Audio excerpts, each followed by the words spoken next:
Statute 83.52. The tenant at all times during the tenancy shall 1.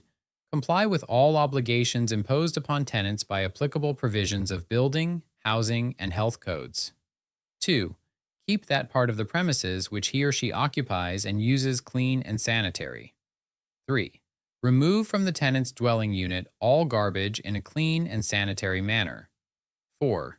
Keep all plumbing fixtures in the dwelling unit or used by the tenant clean and sanitary and in repair.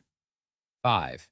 Use and operate in a reasonable manner all electrical, plumbing, sanitary, heating, ventilating, air conditioning, and other facilities and appliances, including elevators. 6.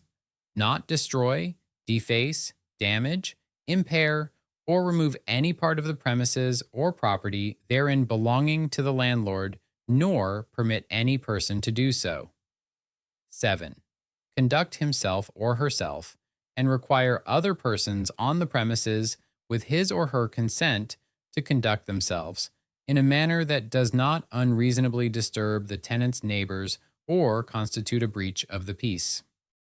We offer real estate, estate planning, probate, and business law. Call 321-206-3603 or visit Easlerlaw.com to book a consultation. Offices in Melbourne, Florida. Virtual consultations worldwide.